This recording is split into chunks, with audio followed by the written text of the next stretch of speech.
Hello, everybody. Welcome back to another episode of the technical difficulties filled podcast known as the Couch Racing Chronicles. As always, hi, I'm AJ, the avid Chris Buescher fan and Chase Briscoe fan, and lost the title this weekend because of tire issues. Who do we got in the house today? Hi, my name is Shani. I'm the William Byron simp in this fucking podcast. Who's next? Wait, James you mean here. the bald? I am a bald William. Wait, no. You mean the bald William Byron fan? We are not doing this bullshit again.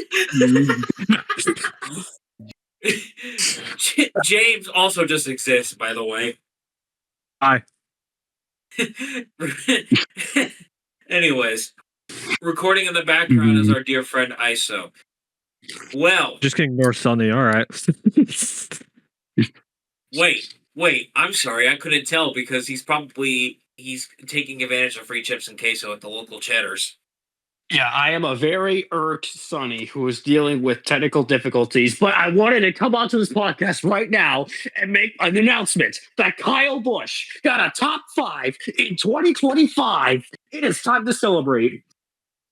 Yes, because he stayed out. Anyways, like I mentioned in the background recording is ISO. So, Phoenix, we had an okay weekend, I think. Wait, Connor Zillage nor Denny Hamlin won the title this weekend? Well, shit, let's just burn it all fucking down, right? Anyways, let's get into the weekend. Where do we finish? 12th, I think. Yeah, 12th, that's right. What else is new? Anyways, Kyle Busch got a top 5, Sonny. How about that? Well, that's going to be the peak of our season, boys. That's it, huh? I can't say anything without my AirPods going to crap, so that's the peak of our year. Fair enough. How did Suarez do, James? Okay, so this is the most Trackhouse way to end off Suarez's Trackhouse stint. We looked good early on, and at the end of stage 1, beginning of stage 2, that restart, we dropped back, couldn't pass anyone, and then we randomly finished 19th. Better to finish in 32nd. Yeah, I'm just sad to see the Trackhouse stint end. I'll say that. Yes, and we will get into where Daniel is going here in just a moment.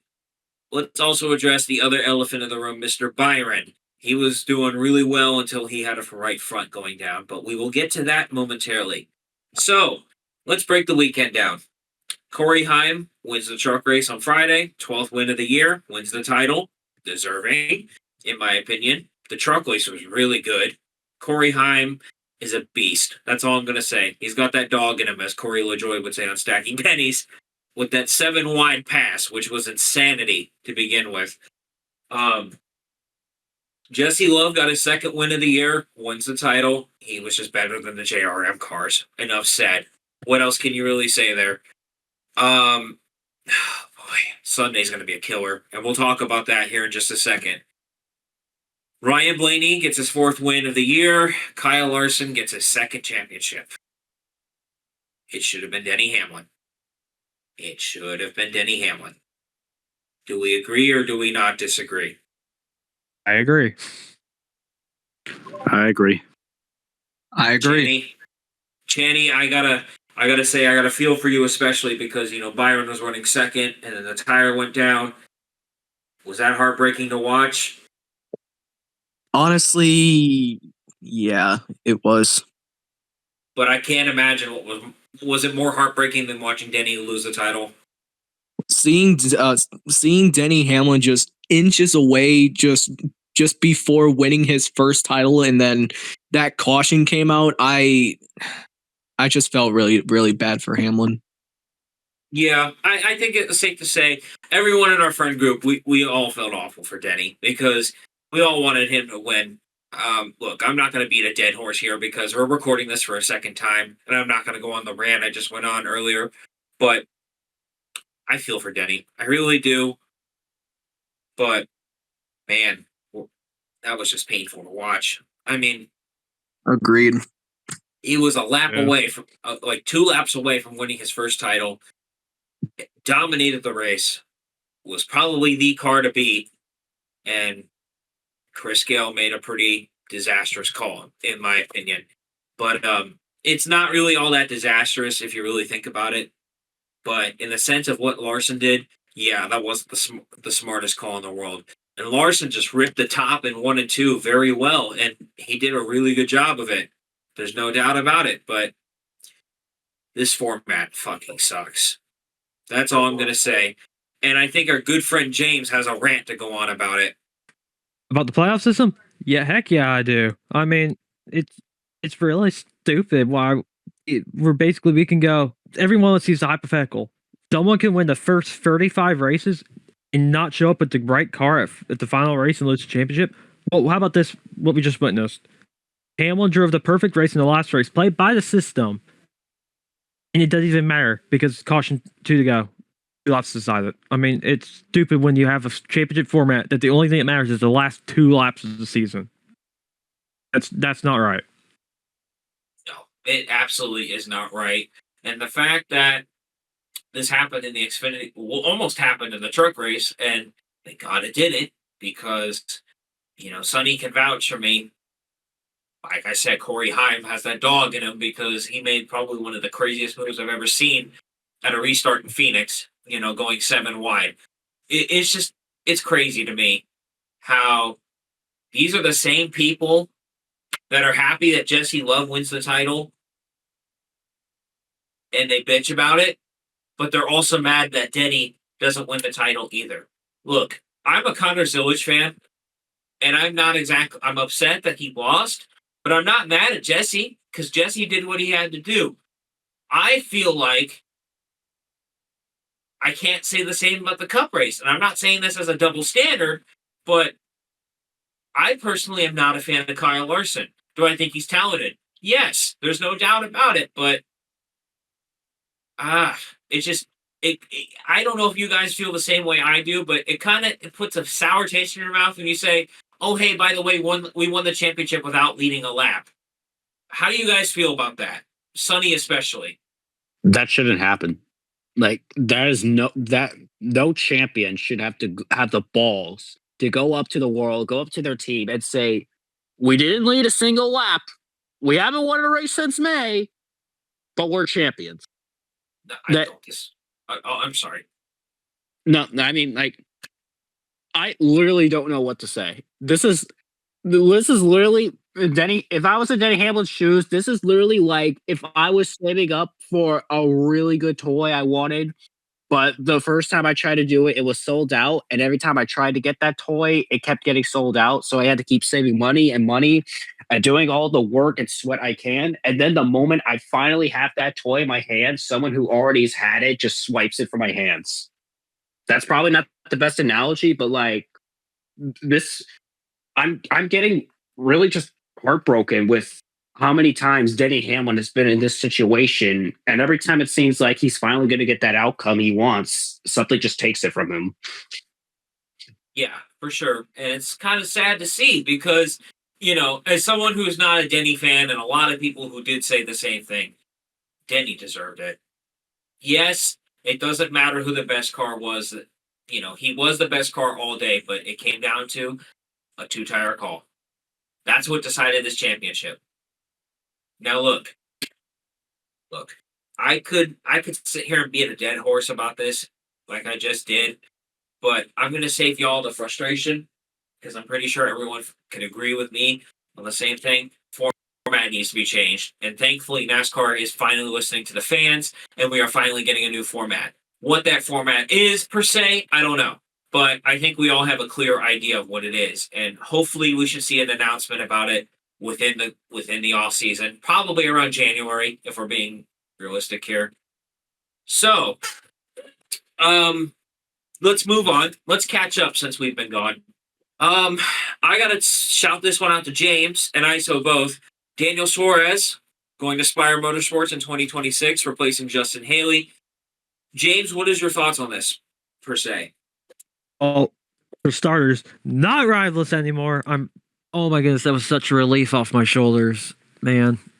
when I saw that. It was fun. I actually watched the YouTube announcement, and when it started, it was like boom, Suarez is immediately right when it started. I'm like, oh, okay, I guess he's going there then.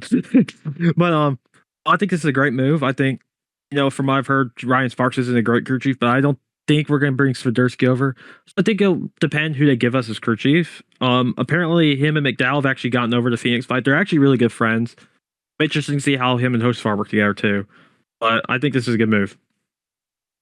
Yeah, so speaking about that, I think we had a little preview of how it might have looked like after what happened in Martinsville when they made contact. I mean, yeah, and then McDowell got into Hostfar too. Yeah, so safe to say, I don't think Hocevar gives a shit about anybody but himself, right? Hostapar was at that Martinsville race? I thought that was Brian Vickers. Bro, Vickernism. Hocevarism. It's literal Hocevarism. No, but look, I'm just going to keep it a buck with everybody. I feel like this is kind of a downgrade for Daniel, but that's just my opinion. But this could also be a good opportunity for Daniel to work with Spire and help Spire build as an organization. You got two great teammates, one who just needs to get his head out of his ass, and the other one he needs a little bit more potential.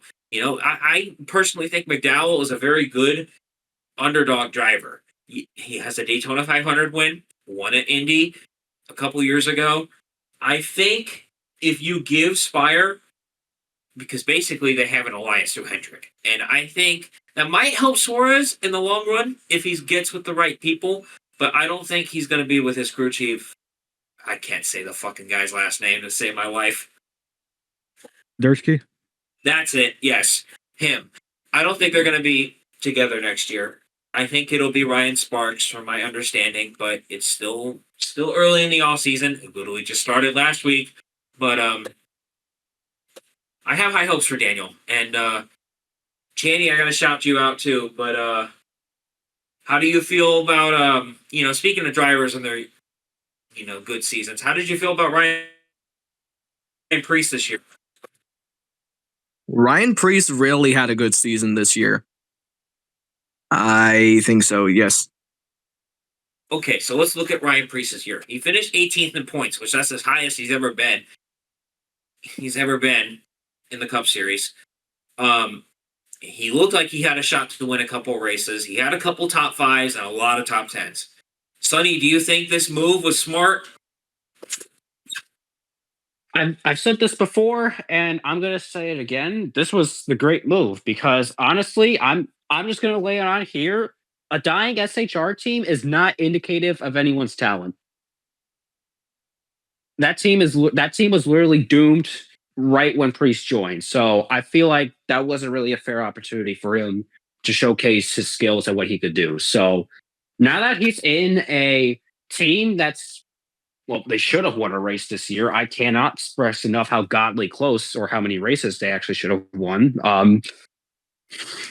I feel like next year there's a lot of uprise for him. So like maybe he can finally, if they can put together top 10, maybe top 5 runs, maybe they genuinely could win a race anywhere. Like not just on a super speedway. Like Preece is really good anywhere. So if there's high momentum right now, and if they push it forward, they keep developing and building, then something tells me RFK could have a god tier season, all 3 of them, and I could definitely see Preece getting his first career win sometime soon. For sure, and unfortunately, we won't be able to find that out until Daytona. Well, Bowman Gray technically, but you get my point. I don't think we will mention Daytona and Preece right now. Yeah, for real. For real. Keep him on the ground. We need to wrap him in bubble wrap. But yes. So look, let's talk about RFK as a whole for a second. I'm really shocked none of them won a race this year. I mean, there were a couple instances where Brad had a shot to win. Hell, he could have won at Phoenix on Sunday if he had held off the 12. And I think the 6 got too tight getting into 3, and I think he was just trying to keep it off the wall at this point. And, I mean, kind of sucks because it would have been nice to see RFK go out with a win. I think Buescher had a good shot to win Talladega. until he got turned by the 24. Oh, wait, by the way, that wasn't the 24's fault. Who do you think caused that one? Hocevarism. Need do I say more? But Nope. no, it is what it is. I mean, what more can you do about it? I mean, speaking of that, I want to mention about Talladega for a second. Let's just say, thank God our friend circle didn't have a voice chat call when that happened, because I let out the biggest f bomb in God's green earth. It was loud, okay, and it was just funny. That's all I'm gonna say. But I went from being pissed off Busher wrecked to Briscoe winning. So funny how that works, right? Compensation, I guess. Yes. Anyways, but moving on to since the release, what are we thinking? I will say this: it's not perfect.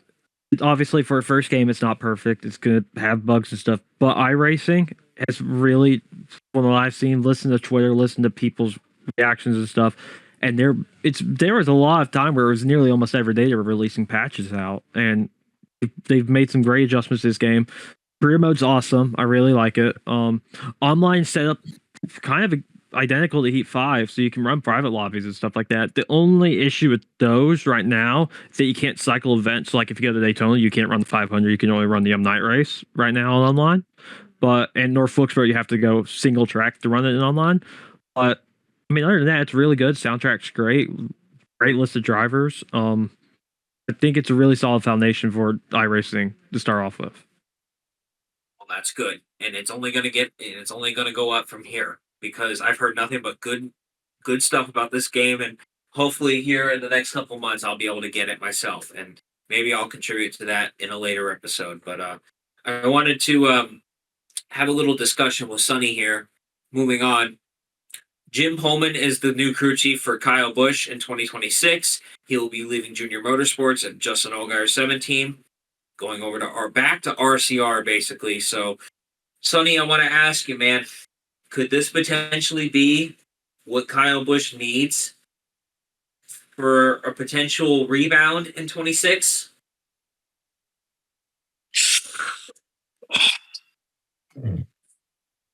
Let me take this from a grounded perspective. Like I'm usually like over the moon about expectations because I'm a biased fan, but considering the circumstances, I want to take this from a starting point. So obviously, Randall Burnett, I don't hate the guy. I don't think he's that. I don't think he was that bad of a crew chief. The pairing just didn't gel together. It's kind of something like James Small and MTJ. Like I thought James Small, I wasn't fond of him while he was the crew chief of the MTJ, but then the Briscoe season happened and they got to the final four. So sometimes pairings just don't work out. And I think that was the case with Busch and Burnett. Neither of them were bad. It just shit happened.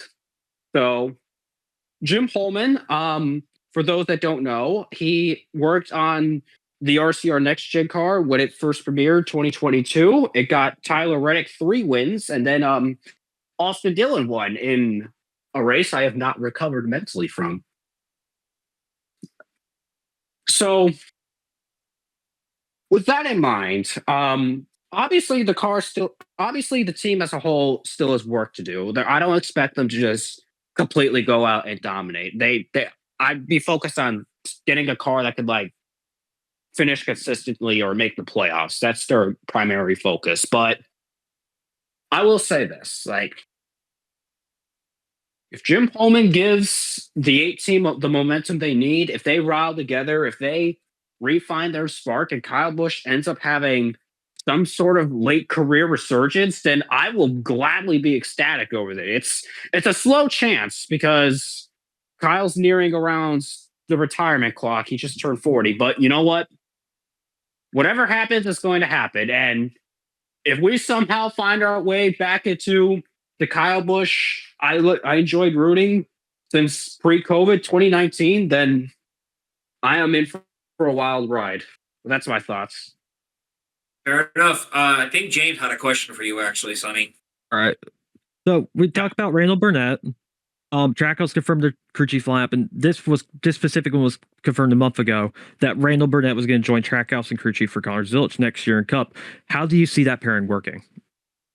I'm gonna be honest. I think there's a lot of fresh opportunity. I mean, Randall will be working with a way younger driver and someone who has a lot of momentum carrying forward with Connor Zilic. So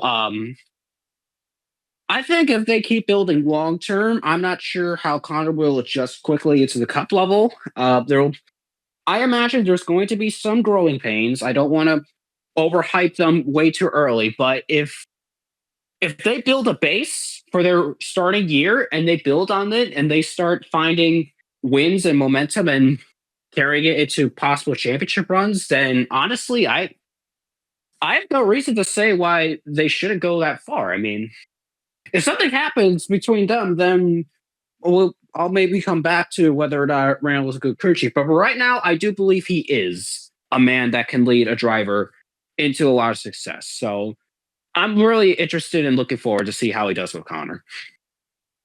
Yeah, actually, James took the words right out of my mouth because that was the exact question I was going to ask. But yes, I actually did forget about that. That Randall Burnett is indeed going to Trackhouse with Connor Zilic. Speaking of that, the news, I was going to save this for the Christmas episode, but I'll go ahead and say it.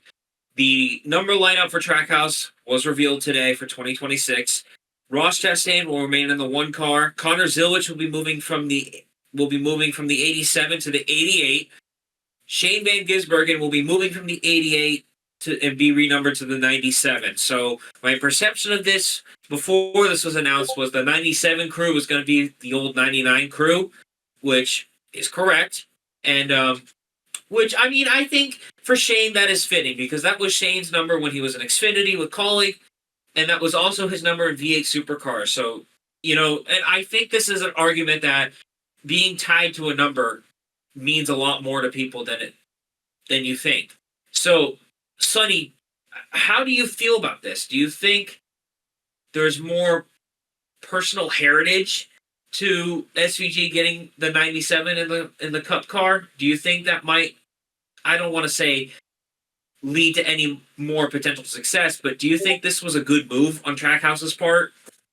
I don't see why it wouldn't be. I mean, honestly, if a driver has that high of a number and they get recognized for that number, then I'd say that's a step in the right direction. Like Jeff Gordon's 24 or Jimmy Johnson's 48 or Dale Earnhardt in the 3. Like, I love drivers that just are connected to one number, like one number of that one era that defines a lot of great success.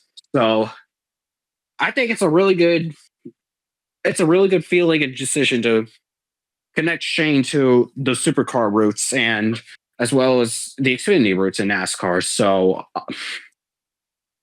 I really like that move. Nothing feels out of place or nothing that I'm upset about. And thank God we did not give Connor Zilic 67. Do you know how many kids I would have had to deal with screaming 6-7 every time they saw Connor Zilic on TV? That was not happening for me. 6-7. Trust me, I hate it just as much, buddy. Just saying. Respectfully, shut the fuck up with the 6-7. Tell that to everybody else. Don't tell me that. I'm going to withhold my comments before I go on another rant about this. Anyway, wait, did you want to say something, James? No, I was talking about the joke. I'm not going to speak of it. Okay. Anyway, but no, good deal for Connor. Good deal for everyone involved. I mean, I'm really excited to see how Trackhouse is going to do next year.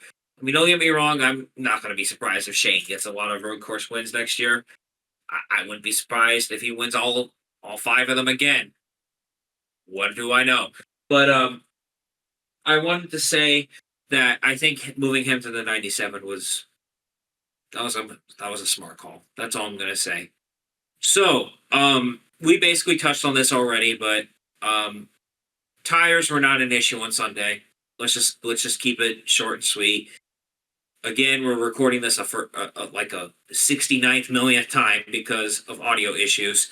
And no, I think you could agree with everybody that this was more of a self-inflicted issue on the teams, and I don't really think this was a Goodyear issue at all by any means. So there's that. Let's talk about the awards banquet, which was held this week on Tuesday. Basically, it was all the championship 4 in all 3 series, which everybody looked great, by the way, except I got to point out Chase Briscoe. Chase, my man, you're balding. Please, for the love of God, shave your head.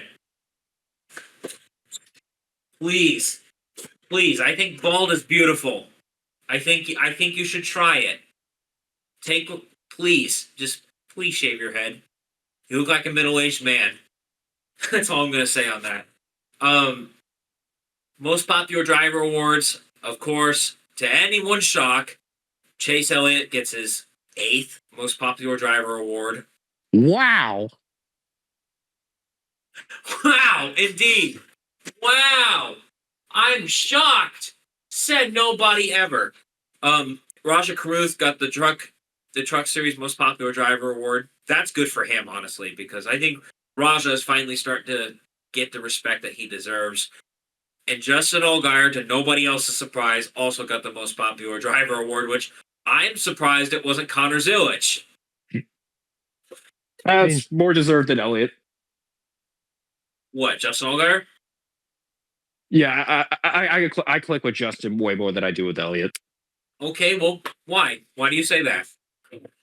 I don't know. Justin's got everything I want in a racer. He's hardworking. He's resilient. He's dedicated. Like, I don't know. I really enjoy rooting for him, even if I'm not an official fan like our friend Checker is. So, right. Which, speaking of which, by the way, I wanted to mention he could not join us today. He unfortunately had something come up. Can I speak something about Allgaier real quick? Yeah, sure. What's up? It's not. I mean, I'm seeing Zilch fans on Twitter saying like, "How did we let Connor lose this?" Well, maybe you take into account. It's not that Connor lost it. It's that Justin's just that. Look, Justin's a great, like Sonny said, hardworking, resilient. But on top of that, he's just an overall amazing human being. He's a really nice guy. Heck, Phoenix last year when they crashed, him and Brandon Jones crashed in practice. I think without Marola, Allgaier was there working, helping the backup cars for Brandon Jones. I mean, who wouldn't want to be a fan of him? I mean, that's my thing.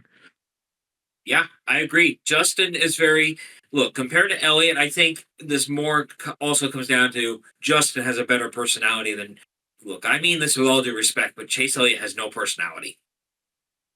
Like, straight up no bullshit. I think Chase Elliott's a very talented driver. He just has no personality. Like, anytime you ever listen to him in an interview, he just sounds monotone.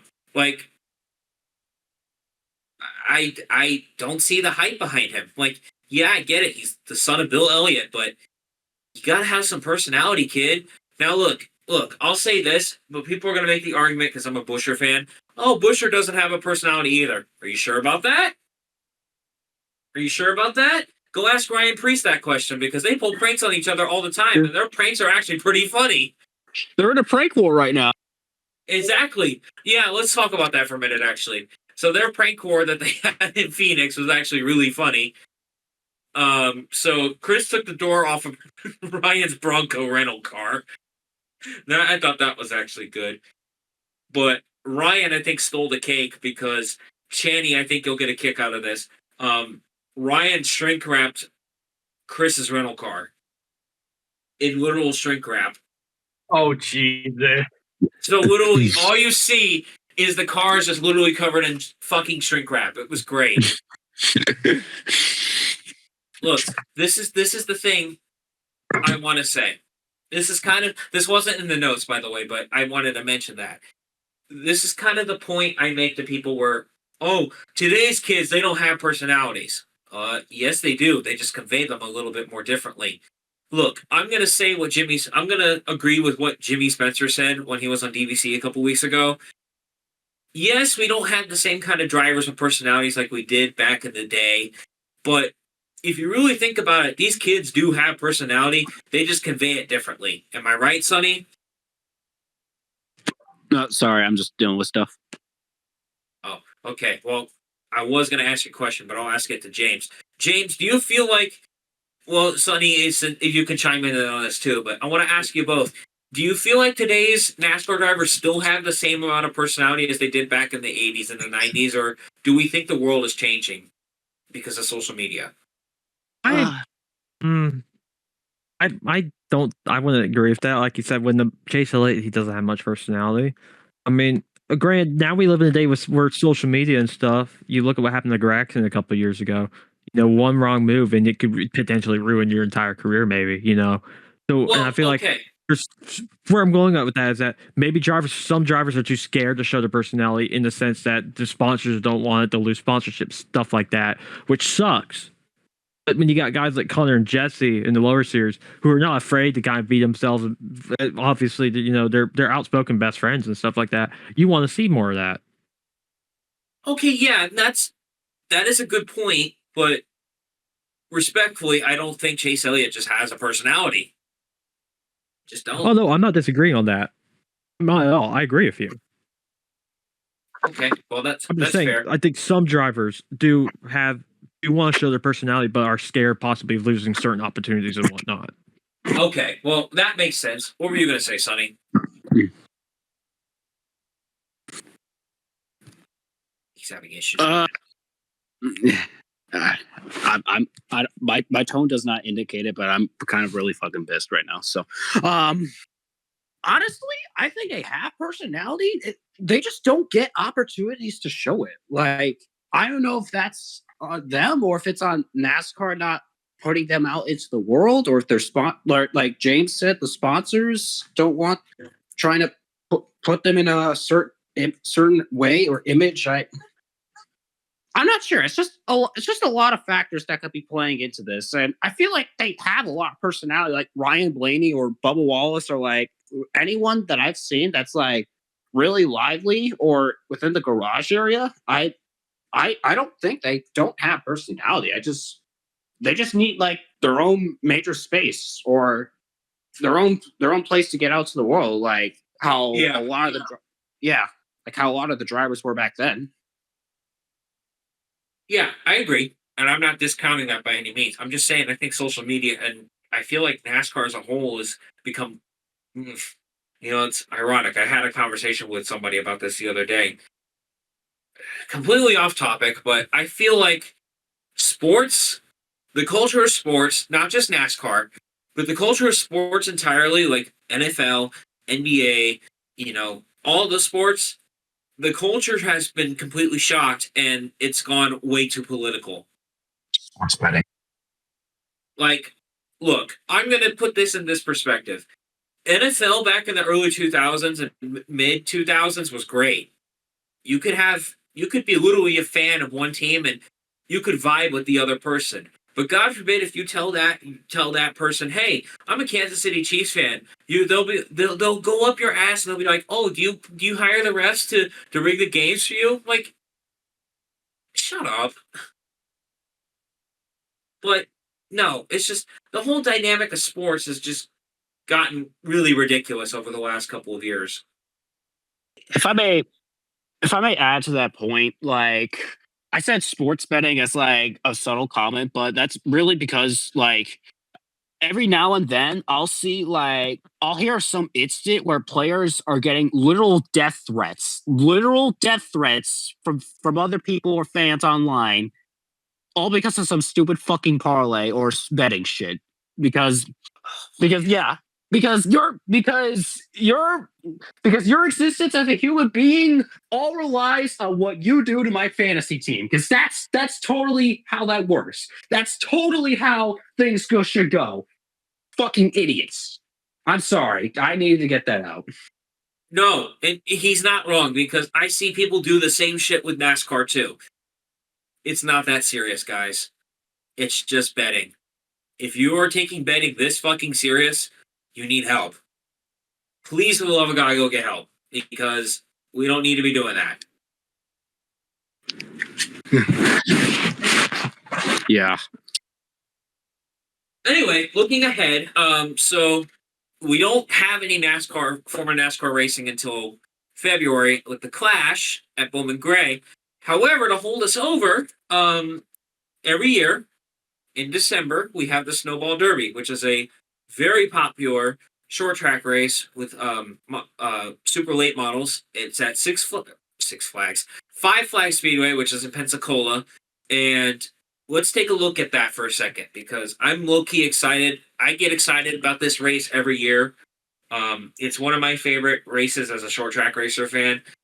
I used to watch it a lot back in the day, but I haven't really watched the Snowball Derby a lot. So here are the confirmed NASCAR drivers that are going to be running the Derby this year, which is on December 7th. It'll be at 3 p.m. Eastern Standard Time. So we have Eric Jones, Johnny Sauter, Tristan McKee, Derek Kraus, Max Reeves, Caden Honeycutt, Dawson Sutton, Noah Gregson, Jake Garcia, Connor Jones. Somebody please go wreck him for me and teach him a lesson, please and thank you. Jake Finch, Ryan Priest, Ty Majeski, David Gilliland, and Bailey Curry. So, for those who are wondering where you can watch the Derby, it will be on Flow Racing. And the only way you can watch it, unfortunately, is if you have a Flow Racing subscription, which, I mean, it's worth it if you really like short track racing. But I personally will be watching it because I try to watch it every year. I will be getting that Flow Racing subscription to show the guys. So I wanted to ask everyone, who are you going to be rooting for in the Snowball Derby out of this list? I'll start with... I feel like I know the answer to this already, but I'm going to choose Channy. I just got back. What's going on? I was talking about the Snowball Derby. Who are you rooting for the Derby? You rooting for Priest? Priest. Kind of figured. What about you, James? A couple guys looking at the list. Bailey Curry, I like him. You know, my brother's also a fan of him. Braxton's in there. I see he'd be cool. Obviously, Braxton's I'm won rooting it. against. I'm against Connor Jones. Absolutely want him to dead last. That's fair. That's what matters most. I'm against Connor Jones. That's all that matters. I think we all are.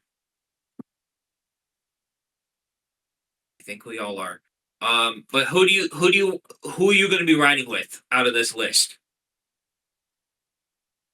Probably Curry. I mean, I think it'd be cool to see him win something. Curry's a really good short track racer. I think it would be cool to see him win one. So, Sonny, I feel like I know the answer to this one already, but are you riding with Eric Jones? I was muted. God, oh my God. What is wrong with me today? Okay, yes, I am rooting with Eric Jones. But you know what? I also want to root for Caden Honeycutt because, honestly, the season he's had, going through all that adversity to make the Final Four, it's honestly making me a fan of him. So give me Jones and give me Honeycutt. Me, I'm going to go with Ty Majeski. He's won it twice. Eric, let's see. Out of all of the drivers on this list, if I'm correct, Eric Jones has won it twice. Twice or one? No, he won it once. Gregson won it twice. Majeski's won it twice. I think that's it. But I'm surprised to see Derek Kraus on this list. My question is, do we think Freddie's going to spot for him? Ooh, oh, God. No, because remember, Freddie has spotted for Kraus for many years. I would imagine so. I would.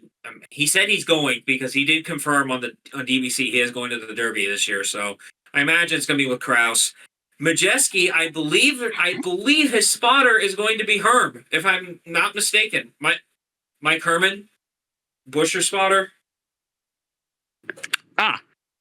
So because Herm's worked with Majeski for many years, and that's cool to see because, you know, as a lot of people know, Majeski did drive for RFK in their Xfinity program back in the day. So that's kind of a cool pairing, in my opinion. But yeah, I'm going to be rooting for Majeski and Ryan Priest. Other than that, I'd be happy to see any of the NASCAR guys win it because, I mean, a lot of the NASCAR guys we know have won it. Kyle Busch has won it, I believe, twice. Yep. Chase Elliott's won it. You know, there's a lot of guys I can think of I know who have won it. So I'm excited for it, and I can't wait to show it with you guys. So before we close off this show, I wanted to ask a question to everybody. Well, I wanted to ask two questions. The first question is, What are you guys going to be up to during the off season? I know Sonny's going to be busy with college and school. So, are we looking forward to the NFL this season? I mean, my Patriots and Bucks are good, so like, I'm excited for them. They're playing Sunday. Don't you watch basketball too?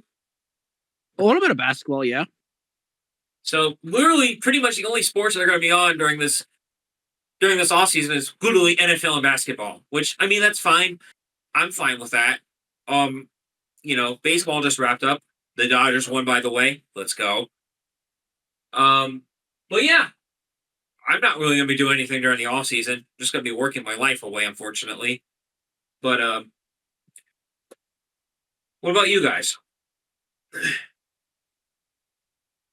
Oh, I was kind of looking for the NFL, and then, which the Texans do have probably the best defense in the league, but CJ Stroud got a concussion. Don't know when he'll be back, and yeah, and we're 3-5. Hopefully, the Orlando Magic is good. They look good, so hopefully they are. Channy, are you doing anything during the off season, or are you just waiting for NASCAR to come back? I'm just doing the same shit every single fucking day. Gotta roll your eyes and breathe, buddy. Yep, just taking it one day at a time. Yes, sir. So, before we close off this show, I do want to ask everyone a question since Thanksgiving is coming up here in a few weeks. What,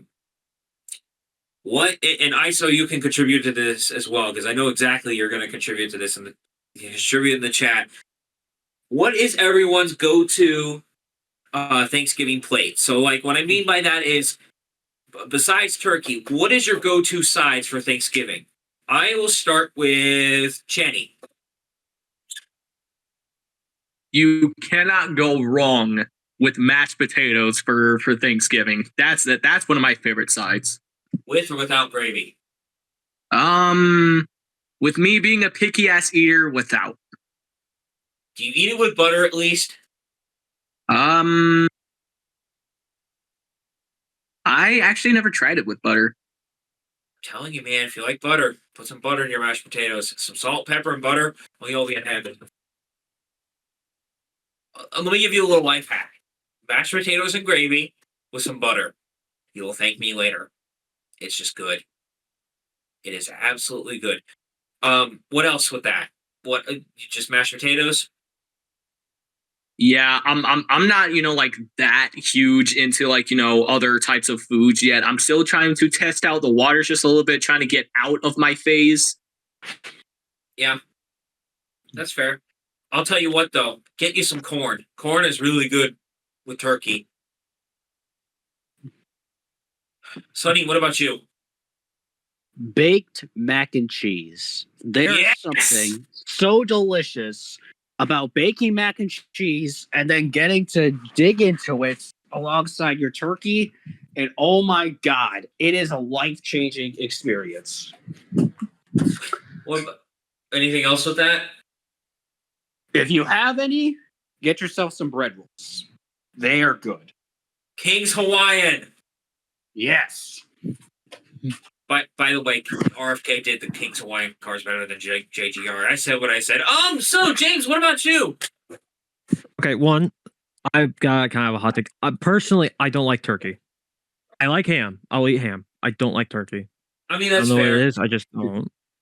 But usually my plates was ham, mashed potatoes with gravy, and then we do like crescent rolls. I like that. Mac and cheese if we got to. I'm getting fat just thinking about this. My ideal plate, if it's either or, I like turkey. I like corn. I like mashed potatoes with gravy and butter. I also really like dinner rolls, but I also will go for green beans if they're a green bean casserole if it is there. Man, I am a whore for green bean casserole. Yes, I did say that out loud. I'm also a whore for deviled eggs, especially with extra honey mustard. Oh man. Let's just say if anyone is around me when I have deviled eggs, it's going to be a nuclear bomb. Just warning you. Yeah. Tactical nuke income. Okay. You're going to need gas masks if you're around me, Channy. Okay.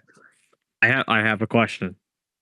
Yes, Apple pie or pumpkin pie? you guys are gonna hate me for this. I don't like either. Oh wow. Okay. I mean, I can eat- apple pie. Wait, what? No, you go ahead. I was gonna say I eat pumpkin pie, but not apple. So I'm the different one, okay? And I usually get my own pie. I usually get the Marie Callender's frozen dessert pies because I can't make a pie worth a damn. But I'm a cherry pie guy when it comes to Thanksgiving because I don't like apple pie, nor do I like pumpkin pie. I don't like pumpkin. Pumpkin puree is disgusting, in my opinion. I've never liked it. However, me personally, I'm more of a chocolate mousse pie kind of guy. Fair I enough. love chocolate. I love chocolate mousse. It's good. Yeah. It's good. It's good. That and a nice cold glass of milk, man. You never go wrong. All right, well, I think that's going to wrap up this episode because I think I'm about to lose my fucking mind on this because we've been going at this for nearly an hour and a half now. But thank you guys for listening, and I hope everybody has a great off season. We'll probably be doing one more episode before the year is over. It'll probably be around Christmas, and I think we're going to have a guest for that episode. I have to get it lined up first, but we'll try our best, and we'll see what happens from there. But until then, hope everybody has a great off season, and we'll check in around Christmas time. This is AJ signing out. This is Sonny signing out. This is Shanny signing out. This is James signing out, wishing everyone a happy Thanksgiving. Happy Thanksgiving and a happy holidays, you fucking bastards. We'll see you guys later. Y'all take it Also, easy. drink your fucking water. Yes. Yeah.